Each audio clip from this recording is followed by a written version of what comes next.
புவனேஸ்வரம் விமான நிலையத்தில் இண்டிகோ விமானம் திடீரென ரத்து செய்யப்பட்டதால் பயணிகள் பல மணி நேரம் காத்திருந்து கடும் அவதிக்குள்ளாகி உள்ளனர். நேற்று மதியம் 2:35 மணிக்கு புறப்பட வேண்டிய இண்டிகோ விமானம் திட்டமிட்ட நேரத்தை கடந்து மாலை 5:30 மணி அளவில் திடீரென ரத்து செய்யப்படுவதாக அறிவிக்கப்பட்டது.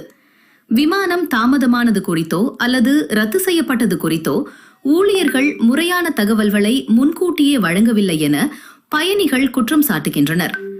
மாலை 6 மணியை கடந்தும் மாற்று ஏற்பாடுகளோ அல்லது தெளிவான விளக்கமோ இன்றி பயணிகள் பல மணி நேரமாக விமான நிலையத்திலேயே தவித்தனர். விமான நிறுவன ஊழியர்கள் தங்களுக்கு சிறிதும் ஒத்துழைப்பு அளிக்கவில்லை என்றும் பொறுப்பற்ற முறையில் நடந்து கொண்டதாகவும் பெண் பயணி ஒருவர் தனது கொந்தளிப்பை வெளிப்படுத்தியுள்ளார். எங்கள் விமானம் மதியம் 2:35 மணிக்கு புறப்பட வேண்டியது. ஆனால் எந்தவித முன் அறிவிப்பும் இன்றி மாலை 5:30 மணிக்கு திடீரென ரத்து செய்துவிட்டார்கள்.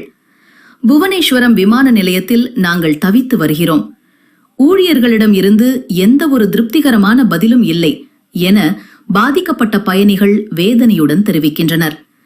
விமான நிறுவனத்தின் இந்த அலட்சிய போக்கு பயணிகள் இடையே பெரும் கொந்தளிப்பை ஏற்படுத்தியுள்ளது.